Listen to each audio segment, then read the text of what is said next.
Oremos ao Senhor. Pai querido e amado, nós louvamos o teu nome por esse dia. Muito obrigado, Senhor, pela tua graça bendita. Muito obrigado pela tua bondade sobre nós, sobre nossas vidas.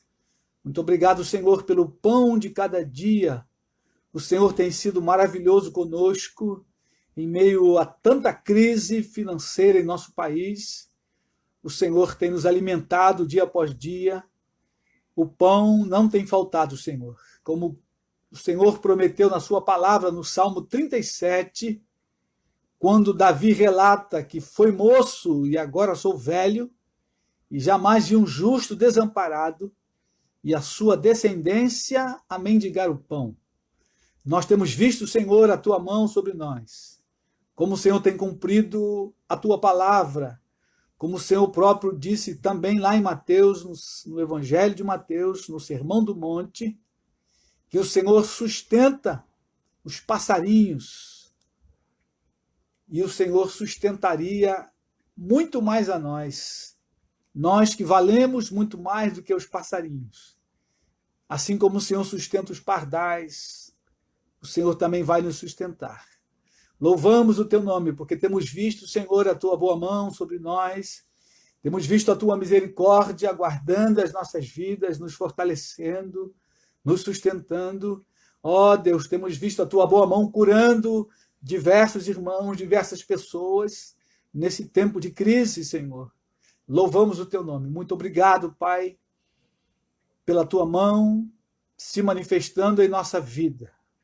Louvado, exaltado seja o teu nome. Muito obrigado, porque até aqui o Senhor nos tem ajudado. Bendito seja o teu nome para sempre. A ti toda honra, toda glória, todo louvor e toda adoração. Bendizemos, Senhor, a tua santidade, a tua glória, a tua majestade. Senhor, muito obrigado por esse tempo em que o Senhor nos tem ensinado a dependência do Senhor, a permanecermos debaixo da sua dependência. E te louvamos, Pai, porque a sua palavra não falha, o Senhor tem cumprido as suas promessas em nossas vidas. Ó Deus, nós queremos rogar ao Senhor nessa noite pela Missão Avante. Rogamos, Pai, por aqueles que trabalham ali na base da Missão Avante. Senhor, tome em tuas mãos, teu servo pastor Josué, sua esposa Maria José. Ó Deus, tome em tuas mãos Tamara, Ricardo. Ó Senhor Jesus, tome em tuas mãos a Pâmela, o Felipe. Deus, guarda teus filhos ali, tome em tuas mãos, Senhor. Tua filha Priscila, seu esposo Agostinho. Tua filha Andréia, seu esposo Mauro. Ó Deus, tua filha Fátima, seu esposo Júlio. Ó Deus, todos aqueles que têm cooperado ali com a Missão Avante. Ó Deus, sustentando. Ó Deus, provendo os recursos. Ó Pai amado e bendito, continua a prover os recursos para os teus servos, para que eles então continuem, ó Deus, sustentando, fortalece-os na fé a cada dia. Senhor, dá saúde a Priscila, guarda a tua filha, renova e restaura a cada dia, meu Senhor. Toma em tuas mãos também, Ricardo, guarda a sua saúde, cura o teu servo, toca, Senhor, com as tuas mãos poderosas, para o louvor e a glória do teu nome. Ó Deus, que toda aquela equipe, todos aqueles que trabalham ali e ajudam na Missão Avante, Pai, sejam tocados nessa hora pelo poder do teu nome, pelo poder do teu evangelho. Senhor Jesus, nós clamamos a ti, envia os recursos para a missão, ó Deus, recursos para o aluguel, ó Deus, daquela sede, recursos para a manutenção, Senhor, daquele prédio. Deus amado, em nome de Jesus, abre as janelas dos céus, o teu bom tesouro, e manifesta ali a tua bondade e graça, Senhor. Deus amado, rogamos pelos missionários, toma, Senhor, a equipe que está na Espanha, toma em tuas mãos o Celso, Heloísa, toma em tuas mãos a Poliana, toma, Senhor, em tuas mãos, ó Deus querido, teu servo Rogério e sua esposa Alessandra, seu filho Davi, toma em tuas mãos e abençoa, fortalece, cuida deles, livra, Senhor, os teus filhos da contaminação, nesse momento em que a Espanha está reabrindo as portas. Ó Senhor, guarda eles nas suas atividades. Pai, toma em tuas mãos também teu filho Guilherme e a Leila, o Pedro e a Gabi, Senhor, o seu filho Gui, a sua esposa, seus netos, Senhor, guarda também aquela equipe ali em Granada, sustenta teus filhos, abre as portas do sustento dos teus servos, não permita, Senhor, que falte o sustento dos missionários, levanta mantenedores a cada mês, Senhor, levanta homens e mulheres fiéis que vão cooperar com a obra missionária. Em nome de Jesus, guarda, Senhor, a equipe na Tailândia, o Silvio e a Márcia, ó Deus, o seu filho Daniel e a Mariana, guarda seus filhos ali em Bangkok, cobre com teu sangue, dá livramento, Senhor, da contaminação. Deus amado, avança com a tua igreja naquela cidade, ó Deus, que é tão numerosa, tão grande, Senhor, com tantos desafios. Toma, Senhor, Davi, a Juliana e os seus 3 pequeninos filhos, guarda-os também da contaminação, sustenta nesta hora de pandemia, Senhor. Manifesta a tua bondade naquele país, libertando vidas, guarda ali aquela pequenina igreja, os pastores da Tailândia, Senhor. Fortalece e guarda em nome de Jesus. Guarda Natan e Alessandra, que estão se preparando para ir a Portugal. Ó, Senhor, se o Senhor tardar um pouco mais, prepara, Senhor, todas as coisas. Levanta sustento para Natan e Alessandra irem ao norte de Portugal e ali, Senhor, pregar o teu evangelho, proclamar as boas novas do Senhor Jesus Cristo, para a glória e louvor do teu nome, Pai. Em nome de Jesus, tome em tuas mãos Renata também, tua filha que pertence à Missão Avante, que também está no Brasil, cuidando da sua mãe. Guarda, Senhor, a vida da Renata, guarda a sua mãe e sua irmã. Salva, Senhor, a sua irmã e a sua mãe. Deus amado, prepara o tempo em que Renata voltará ao campo missionário para o louvor e glória do teu nome, Senhor. Nós jogamos pela frente missionária por cada missionário, pela Paulo Hélito também lá em Uganda, na África. Guarda teus filhos ali, livra da contaminação. Guarda o pequeno Felipe, Senhor, aquela criança, ó Deus, com tanto desafio naquele país. Livra os teus servos, livra da malária, Senhor, livra de todo mal, todo ataque satânico. Cobre eles com teu sangue, abençoa-os, em nome de Jesus, o teu Filho. Pai, queremos rogar pelos enfermos desta hora. Senhor, a mãe do Leonido, Ana Maria Edina, Senhor, toca naquela senhora. Deus, toca e cura, Senhor, e traz ela de volta à sua casa, ao convívio familiar. Toca na sua filha Aira, que também, Senhor, se contaminou. Cura, Senhor, a sua mãe, cura a sua irmã, Pai querido, e salva toda a sua casa, no nome de Jesus. Toca no Paulo, irmão da Márcia, em nome de Jesus Cristo, traz ele de volta também à sua casa, ao convívio familiar. Cura ele, salva a sua alma, para o louvor e a glória do teu nome. Senhor, queremos te agradecer pela vida da Vanessa, que já está melhor, saindo da quarentena. Louvamos o teu nome, Pai, pela cura da Vanessa, a qual nós clamamos e o Senhor ouviu e atendeu. Salva, Senhor, a vida da Vanessa, liberta de todo mal, Pai, pelo poder do nome de Jesus.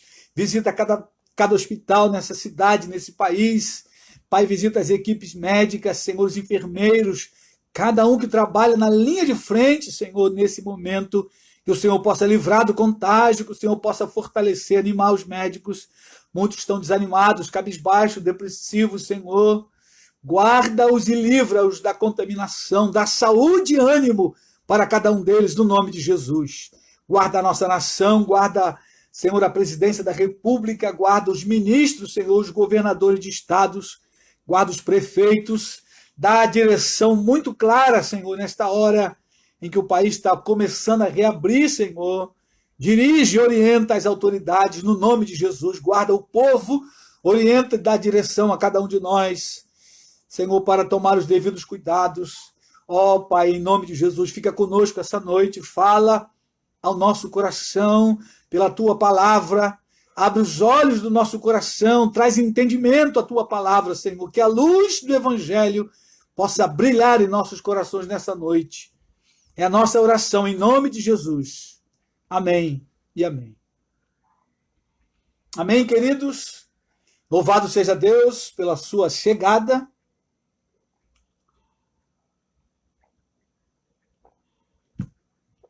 Bendito seja o nome do Senhor. Muito boa noite, João Bosco, Josi Sena, Solange Clara. Boa noite, Eliane, Neemias Terra, Lucilene, Mário. Priscila Dantas, Ana Paula. Sejam bem-vindos. E todos quantos não estou conseguindo visualizar aqui na minha tela, sejam bem-vindos. Hoje nós pretendemos terminar o nosso texto da segunda carta de Paulo a Timóteo. Segunda carta de Paulo a Timóteo, capítulo 3. Você pode abrir a sua Bíblia. Estamos meditando nesse texto já há alguns dias. E hoje, se Deus permitir, nós pretendemos terminar esta meditação. O tema de hoje é o seguinte: fuja dos falsos profetas no tempo do fim e pratique a piedade. Fuja dos falsos profetas e pratique a piedade. Esses são dias difíceis. Nós paramos no versículo 4, hoje nós vamos avançar no versículo 5, que fala da prática da piedade, da forma da piedade.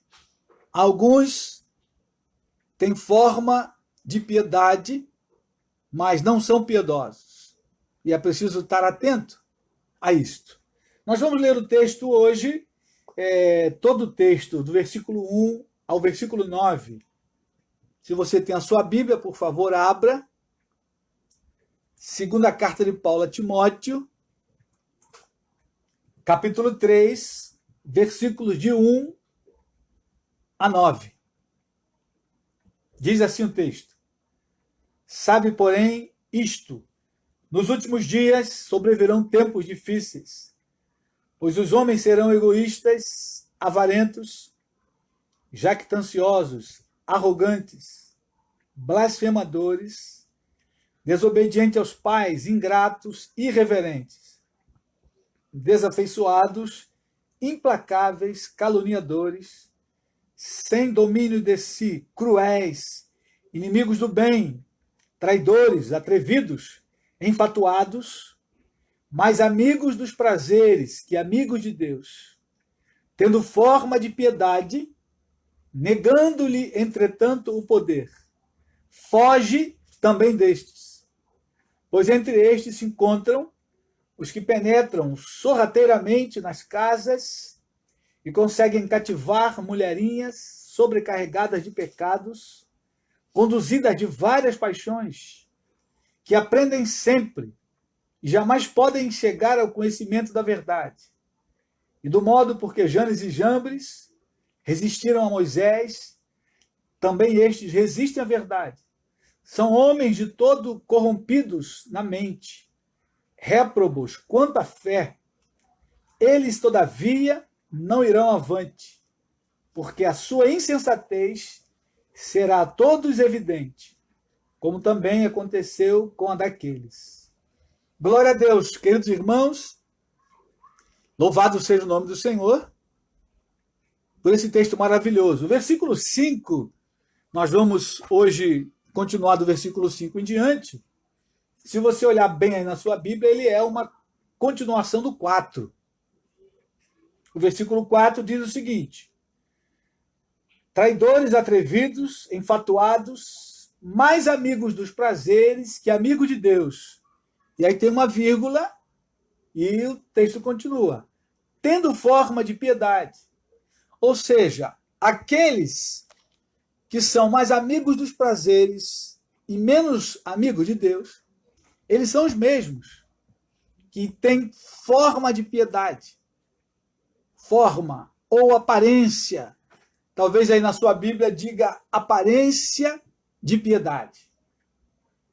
Essas pessoas são as mesmas do versículo 4, que são traidores, atrevidos, enfatuados, mas amigos dos prazeres que amigos de Deus. Nós vimos tudo isso no domingo passado, né? E os prazeres aí é prazer sensual. Essas pessoas, elas parecem que são piedosas, mas elas não são piedosas. Elas têm uma aparência de piedade. Por isso que o texto diz aí, tem forma.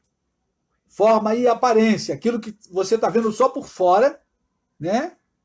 parece que são piedosas, mas de fato elas não são piedosas.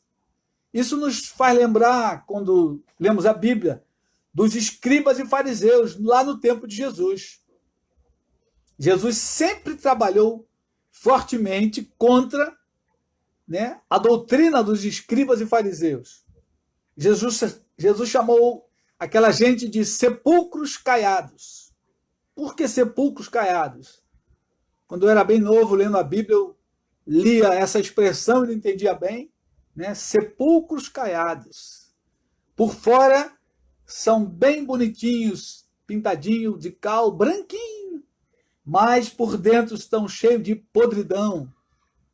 E Jesus ele dá uma ênfase muito forte quanto a isso. E eu queria ir com os irmãos já nesse começo, lá no Evangelho de Mateus, capítulo 23. E esse enfoque de hoje, queridos, é porque nós precisamos, nesse tempo do fim, discernir quem são os falsos profetas, que têm forma de piedade, mas na verdade não são gente piedosa. Eles têm uma aparência de piedade, uma forma de piedade, mas eles não são piedosos. E quando a gente vai ao texto de Mateus, a gente percebe exatamente isso. E Jesus confronta esse grupo de maneira muito forte. Porque, como a aparência deles era de piedade, eles enganavam o povo. E esse é um tempo que nós nos aproximamos do fim, não podemos ficar enganados e precisamos alertar todos quantos estão enganados com esse grupo, que tem uma aparência de piedade, mas na verdade não são, porque o final do versículo 5, Paulo diz aí, eles negam o poder, tendo forma de piedade, negando-lhe, entretanto, o poder. Foge também destes. E a orientação de Paulo é firme, foge desse tipo de gente. Então, queridos, vamos a Mateus 23, deixa marcado aí a Bíblia em Timóteo, e vamos ao Evangelho de Mateus, capítulo 23, versículo 23. Jesus aqui está no final do seu ministério, e Jesus tem um confronto muito forte com aquele grupo de escribas e fariseus.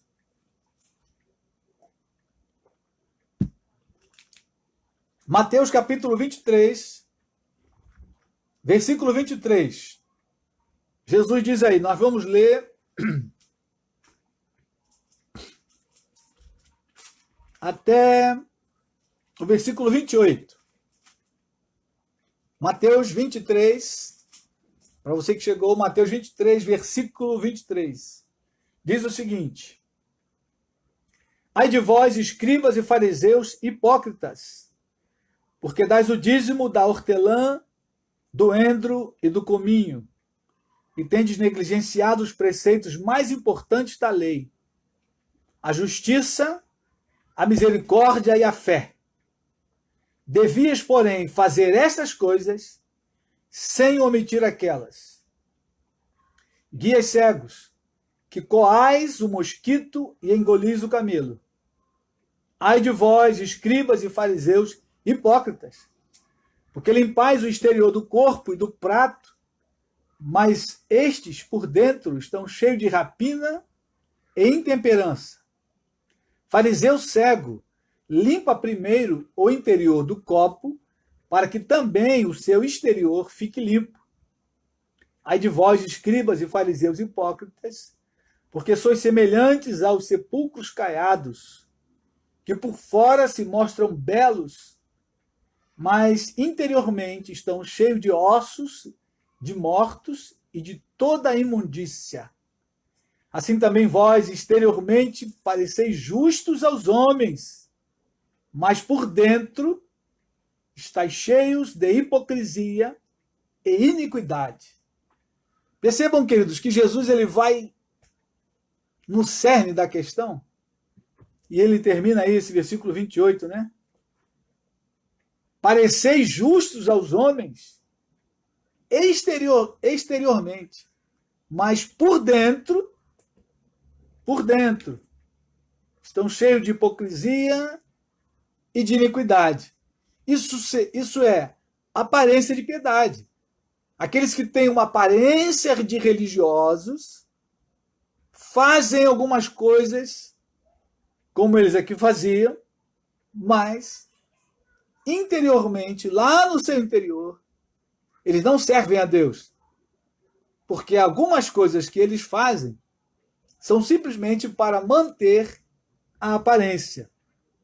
E a gente percebe, querido, aí nesse relato de Jesus, nesse confronto, e aqui, queridos, eu creio que nesse discurso, ao final dele, os escribas e fariseus resolveram prender Jesus e o matar, porque foi um discurso muito forte e um confronto muito claro contra eles.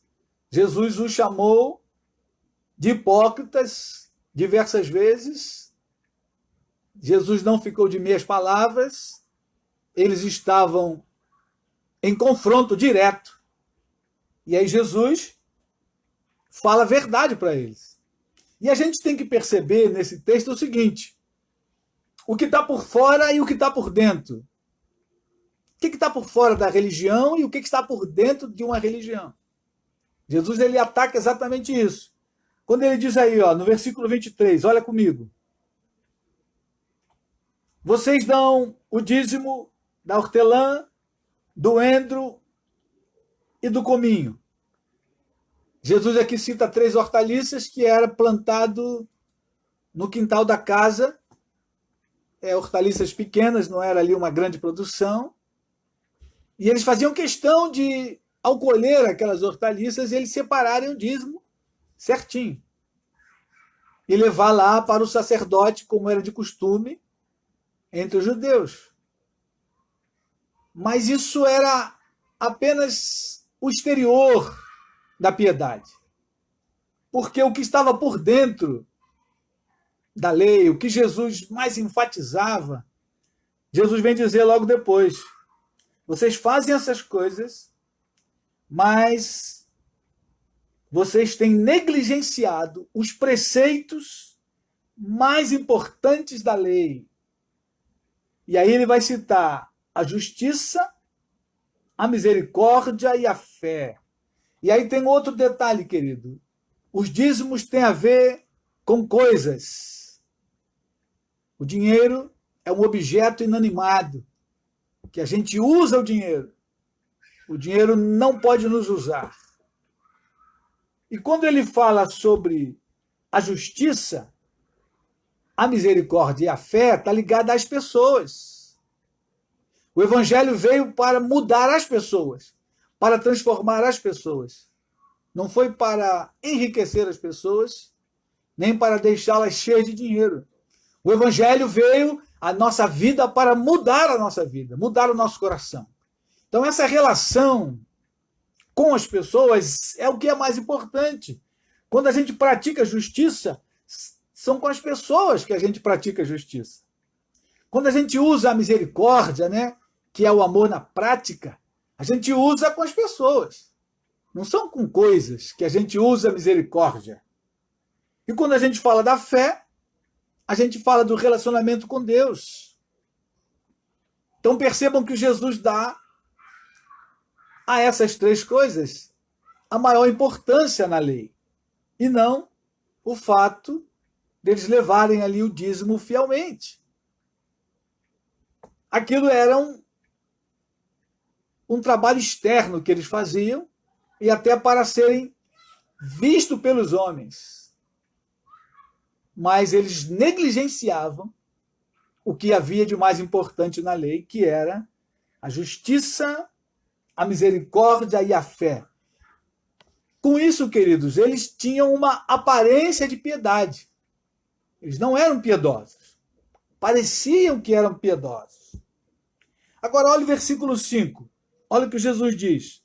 Jesus, mais uma vez, confronta eles. Ai de vós, escribas e fariseus hipócritas, porque limpais o exterior do corpo e do prato, do copo e do prato, mas estes por dentro estão cheios de rapina em temperança. E aí Jesus usa uma figura de linguagem, a questão do copo e do prato. Por que ele usa o copo e o prato? Os judeus tinham muitos cerimoniais para a sua alimentação. Eles não comiam nada, não usavam nada sem lavar muito. E aí Jesus vai usar essas duas figuras do copo e do prato. O copo onde eles bebiam e o prato onde eles comiam. E Jesus fala, vocês lavam eles por fora, mas não lavam por dentro. Jesus estava querendo dizer da vida deles, que por fora estavam bem vestidos, bem arrumados. Eles deixavam uma aparência externa de muitos religiosos, mas na verdade por dentro não eram gente piedosa. E aí Jesus vai dizer que eles estavam cheios de rapina e intemperança. Essa era a realidade deles por dentro. E aí não tinha nada de piedade. Quando voltarmos a Timóteo, nós vamos ver o que é piedade, de fato. Quando Jesus chega no versículo 27, mais uma vez ele faz a comparação do externo com o interno. E aí ele vai usar a questão dos sepulcros. Ai de vós, escribas e fariseus hipócritas, porque sois semelhante aos sepulcros caiados, que por fora se mostram belos, mas interiormente estão cheios de ossos de mortos e de toda a imundícia. Percebam que Jesus ele vai bem firme, bem profundo. Novamente ele fala o que eles tinham por fora e o que eles eram por dentro. Por dentro, eles estavam cheios de iniquidade, de podridão, ossos podres. Por fora, pareciam que eram muito bonitinhos. Então, queridos, eles tinham uma aparência de piedade, mas não eram piedosos. Eles somente pareciam piedosos. E é exatamente aí que nós temos que ter toda a cautela e todo o cuidado. Versículo 28, Jesus vai dizer o seguinte para eles: assim também vós, exteriormente pareceis justos aos homens, mas por dentro estáis cheio de hipocrisia e de iniquidade. Então esse é um tempo em que nós precisamos de discernimento para discernir quem tem aparência de piedade, quem é de fato alguém piedoso, alguém que você pode confiar que tem uma vida piedosa diante de Deus, que busca Deus e faz a vontade de Deus, e não apenas a aparência de que busca Deus, a aparência de que é uma pessoa piedosa. E aí Jesus é muito claro e muito enfático quando ele aponta para os escribas e fariseus hipócritas. E quando Paulo dá conselho a Timóteo, ele diz: Timóteo, foge também destes. Foge desse tipo de gente. Porque, na verdade, eles negam a piedade. E aí, quando Paulo fala que eles negam a piedade, vamos voltar lá ao texto de Timóteo, e depois a gente vai a mais um texto lá em Tito. Paulo também orienta o Tito, que era um outro filho na fé. Paulo vai falar mais ou menos a mesma coisa. Segunda carta de Paulo a Timóteo, capítulo 3, verso 5. Ele diz aí: tendo forma de piedade, negando-lhe, entretanto, o poder, foge também destes. E qual é o poder da piedade, queridos? O poder da piedade está na santidade. Por isso que essa gente, esse grupo, esse tipo de pessoa, não são piedosos, porque eles têm uma aparência religiosa, mas eles não têm uma vida santa, não têm uma vida de santidade. Logo, eles não são piedosos. Eles têm apenas uma aparência de piedade, mas não são piedosos. Vamos a Tito. Passa aí apenas 2 folhas, Carta de Paulo a Tito, capítulo 1, verso 16. Paulo vai usar quase a mesma expressão. Paulo também está falando dos falsos mestres dos últimos dias. Tito, capítulo 1, verso 16. Fica logo depois de 2 Timóteo. Paulo diz aí o seguinte: no tocante a Deus, professam conhecê-lo. Entretanto, o negam por suas obras. É por isso que são abomináveis, desobedientes e reprovados para toda boa obra. Aqui Paulo é firme com Tito também. Tito, você precisa estar alerta contra essa gente. Porque no tocante a Deus, eles professam conhecê-lo. Entretanto, o negam por suas obras. Percebam que há sempre uma comparação entre o que é aparente e o que é de fato interno. Porque o que nós somos por dentro é o que nós vamos realizar no nosso dia a dia. As nossas obras vão demonstrar, de fato, quem nós somos.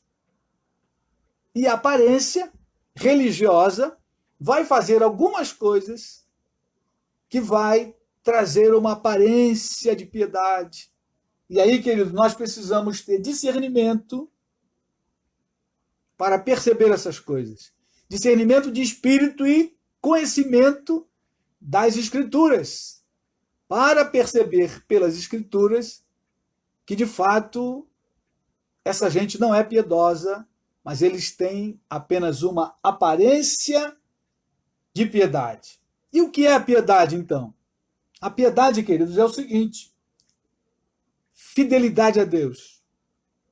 Piedade significa fidelidade a Deus. Reverência a Deus de forma espontânea. Mas piedade também significa santidade. Perceba que na própria definição da palavra piedade, quando você vai lá no grego, lá no dicionário, pesquisar a palavra, o que significa piedade? Reverência, respeito a Deus de forma espontânea, fidelidade a Deus, santidade a Deus. Então, quem não anda nesse caminho de santidade, de temor a Deus, não é piedoso. Pode ter, então, uma aparência de piedade.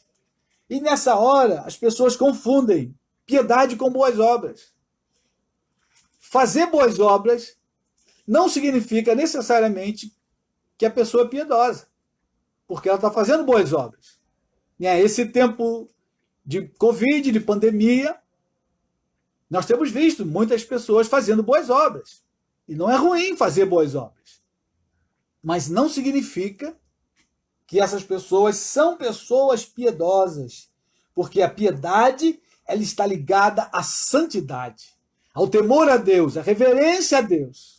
E aí sim, então, você temente a Deus, você reverente a Deus, você buscando a santidade de Deus, você vai se mostrar uma pessoa piedosa. E as boas obras, consequentemente, elas vão caminhar junto com você. Porque alguém que é piedoso, temente a Deus, reverente a Deus, alguém que vive em santidade, quando ele vê uma necessidade, ele então corre para suprir aquela necessidade. É um exercício natural da piedade ajudar as pessoas. Mas nem sempre fazer boas obras significa que nós somos piedosos. Então, querido, fique alerta. Nesse tempo do fim, muita gente tem se mostrado com aparência de piedade, porém as obras o negam, porque negam o poder da piedade que está na santidade. Quando você vê alguém de vida santa, aí você pode dizer, ali vai alguém piedoso. Quando olhamos na Bíblia e vemos diversos exemplos, em uma das lives nós olhamos o exemplo de piedoso. Nós vimos a vida de Noé, vimos a vida de Simeão, no Evangelho de Lucas. pessoas extremamente piedosas, pessoas tementes a Deus, pessoas de vida santa, que buscavam a Deus de maneira tremenda. E aí, então, essas pessoas são pessoas piedosas. Querido, ninguém será salvo pelas boas obras. Nós somos salvos pela graça mediante a fé para boas obras, e não ao contrário. E aí, antes da gente seguir no texto de Timóteo, eu gostaria de ir com os irmãos a Efésios, capítulo 2. Vamos à carta de Efésios? Efésios, capítulo 2, Paulo vai falar que nós somos salvos pela graça de Deus, mediante a fé, para boas obras. Ninguém faz boas obras esperando que vai ser salvo. Não vai ser salvo pelas boas obras. Seremos salvos pela graça. A graça de Deus nos alcançou. Leia e abra comigo tua Bíblia. Efésios capítulo 2, versículo 8. Vamos ler os versículos 8, 9 e 10.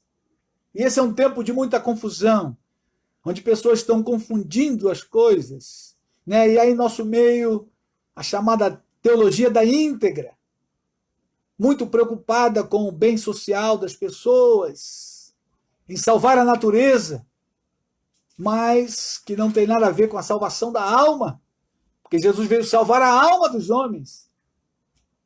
E a salvação da alma é pela graça de Deus, mediante a fé, não é pelas boas obras. Efésios 2:8 diz o seguinte: porque pela graça sois salvos, mediante a fé. Isso não vem de vós, é dom de Deus, não de obras, para que ninguém se glorie, pois somos feitura dele, criados em Cristo Jesus para boas obras, as quais Deus de antemão preparou para que andássemos nelas. Então, querido irmão, preste bem atenção. Para que você diga que alguém é piedoso, você tem que ver nele a marca da santidade e não a marca das boas obras. As boas obras vai ser uma consequência de alguém piedoso.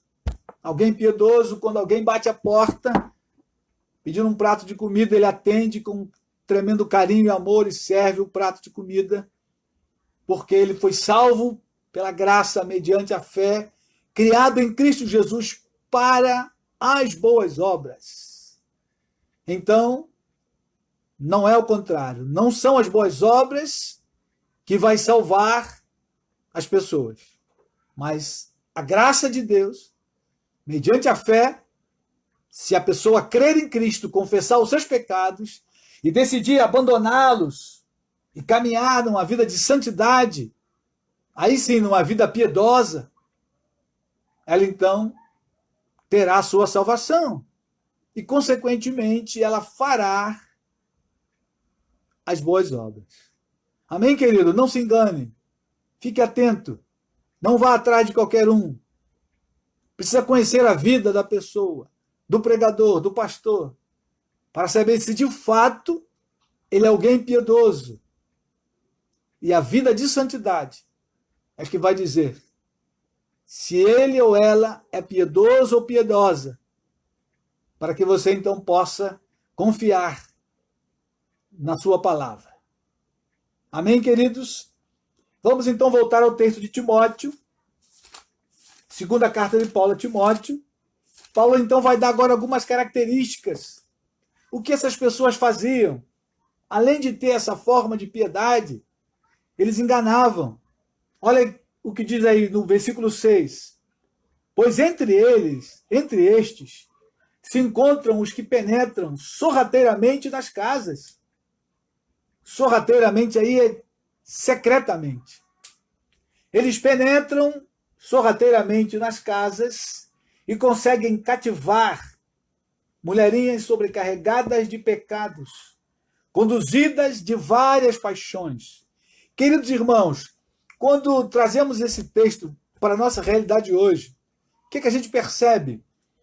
Diversos pregadores, tanto pela televisão, internet, rádio, que penetram nas casas, sorrateiramente, secretamente, com suas falsas doutrinas e consegue cativar as pessoas, consegue amarrar as pessoas. Agora, percebam o final do versículo 6. Cativar mulherinhas sobrecarregadas de pecados, conduzidas de várias paixões. E aí pode ser a família inteira, não só a mulher, o marido, os filhos, que estão cheios de pecados, né, sobrecarregado aí, empilhado, uma pilha de pecados sobre as suas vidas, que aprendem sempre, o versículo 7 vai dizer, mas não conseguem chegar ao conhecimento da verdade, porque eles estão conduzidos de várias paixões. E as paixões aí, queridos, são luxúrias, desejo pelo que é proibido. E aí uma coisa não está ligada com a outra. Você não pode ser piedoso e está sendo conduzido às paixões, à luxúria. Não casa, não tem liga. Ou você está na luxúria ou você é piedoso. Ou você está cheio de paixões lascivas, ou você é pessoa piedosa. Mas eles penetram com suas falsas doutrinas, cativam as pessoas, e enganam pela mentira e fazem elas acreditarem que elas são piedosas, enquanto elas estão numa vida de luxúria e paixão lasciva, cheias de pecado. E aí então está o engano religioso. E Paulo diz, foge dessa gente, Timóteo, porque essa gente aprende sempre, mas não consegue chegar ao conhecimento da verdade. E por que eles não chegam à verdade? E aí é muito claro, porque a verdade é Cristo. A verdade é o Senhor Jesus Cristo. Vamos comigo lá em João, abra a tua Bíblia, João capítulo 14, versículo 16, aliás, versículo 6. João 14, verso 6. Jesus está com os discípulos, final do seu ministério, ele está explicando algumas coisas aos discípulos. Jesus está falando do caminho, e eles não sabem o caminho. E aí Filipe pergunta, Senhor, qual é o caminho? Para onde tu vais? E Jesus então vai dizer para eles, eu sou o caminho, Filipe. Eu sou a verdade e eu sou a vida. João 14, 16. No versículo 5, é Tomé. Disse-lhe Tomé, Senhor, não sabemos para onde vai. Como saber o caminho? Respondeu-lhe Jesus, eu sou o caminho, e a verdade e a vida. Ninguém vem ao Pai, senão por mim. Queridos irmãos, ninguém chega a Deus, a não ser pela verdade que é Cristo. Não existem muitos caminhos. Há um ditado popular que diz, todo caminho leva a Deus. É mentira. Só leva a Deus um caminho, e esse caminho é Jesus. E ele próprio disse, eu sou o caminho. Eu sou a verdade e eu sou a vida. E ninguém vem ao Pai, senão por mim. Porque ele era o caminho, mas ao mesmo tempo ele era o Pai, porque ele e o Pai são uma pessoa só. Jesus disse, eu e o Pai somos um. Então, queridos, é muito claro para nós distinguirmos o falso profeta, aquele que tem aparência de piedade, com de fato alguém piedoso. Alguém piedoso é alguém que foi a verdade, alguém que foi a Cristo, que anda com Cristo. É alguém que anda com Cristo, anda nos mandamentos de Cristo, anda na palavra de Cristo. Se alguém não anda na palavra de Cristo, esse tal não é dele, diz a palavra. Se alguém não crê na minha palavra, esse não anda comigo. Esse não é o meu servo, não é meu discípulo, Jesus falou. Aquele que crer em mim precisa andar, fazer a minha vontade, andar nas minhas palavras. Se formos olhar o livro de João com clareza, João vai falar disso diversas vezes. Jesus diz que ele é o caminho, quem quiser chegar a Deus tem que passar por aquele caminho. Jesus diz que ele é a verdade, quem quiser chegar a Deus e ser uma pessoa piedosa tem que ir à verdade. Por isso, aquela gente que tinha aparência de piedade, que estava cativando mulheres dentro das casas, que aprendem sempre, mas nunca chegam ao conhecimento da verdade, porque elas estão cheias de paixão lasciva. E dessa maneira não conseguem chegar à verdade que é Cristo. Logo, não são pessoas piedosas.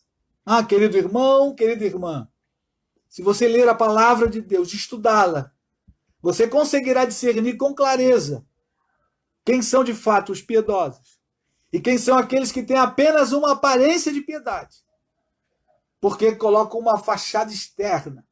Por fora são bonitos, falam bonito, têm um bom discurso, mas a sua vida não está marcada pela santidade e pela verdade, que é Cristo Jesus.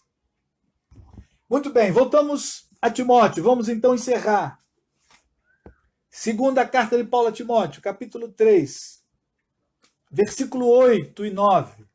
Paulo faz aí uma comparação.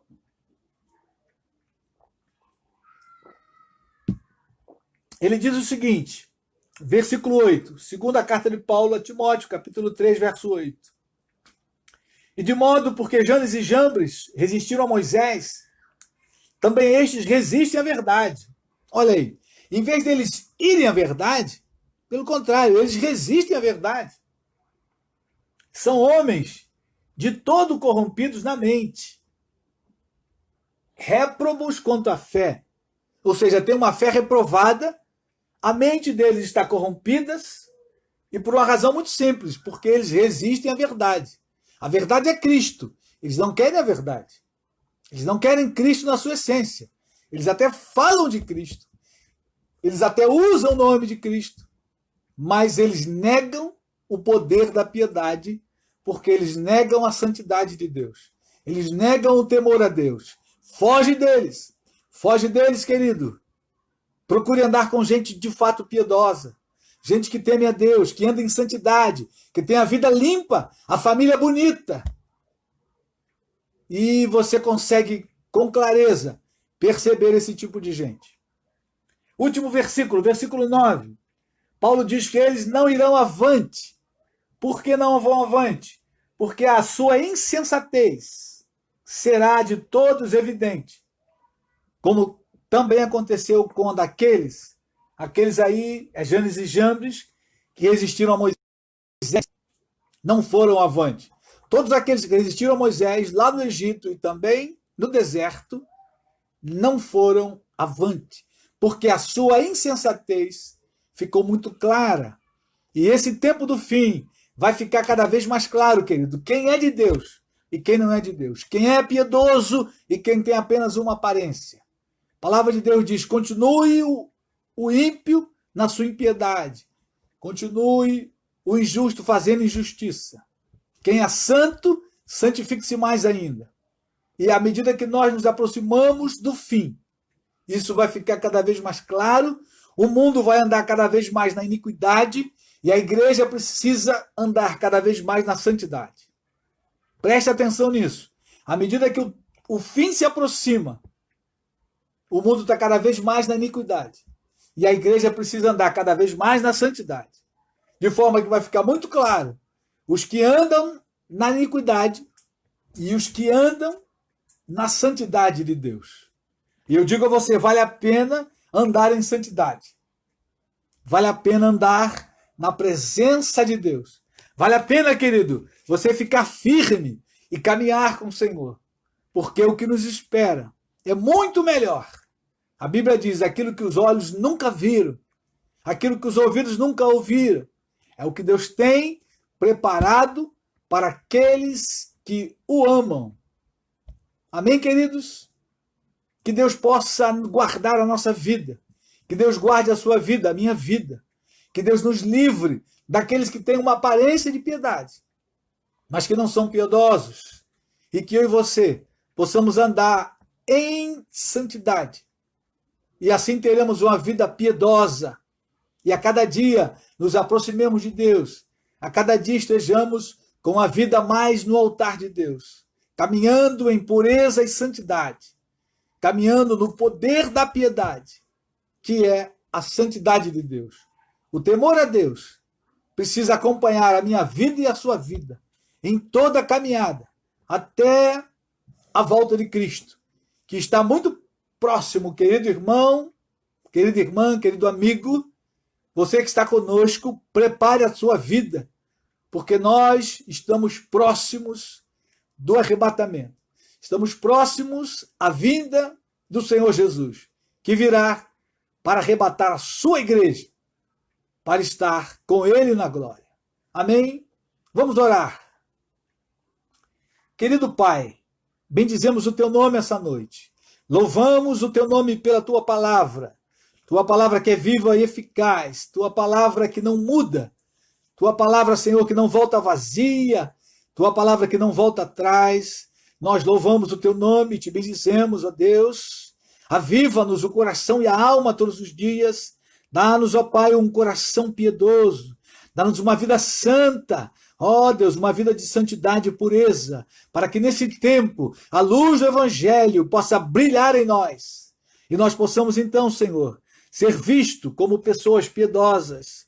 Pessoas, ó Deus, que vão andar no poder da piedade, praticando a santidade na vida todos os dias, Senhor, para o louvor e a glória do Teu nome. Guarda meus irmãos nesse tempo de pandemia, Senhor. Guarda cada um dos Teus filhos que tem ido e vindo trabalhar, ó Deus, ido ao mercado, ao banco. Nos guarda da contaminação. Livra, Senhor, aqueles que estão enfermos. Ó, querido Pai, tenha piedade e misericórdia daqueles que estão acamados. Livra, Senhor, a Dona Maria. Livra o Paulo. Livra, Senhor, quantos estão enfermos. Ó, Deus, a irmã Arite, a sua nora. Deus amado, tenha misericórdia. Dá livramento, Senhor, aos médicos, aos enfermeiros, aqueles que estão trabalhando na linha de frente. Que a boa mão do Senhor possa livrá-los para o louvor e a glória do Teu nome, Pai. Nós oramos em nome de Jesus. Amém e amém.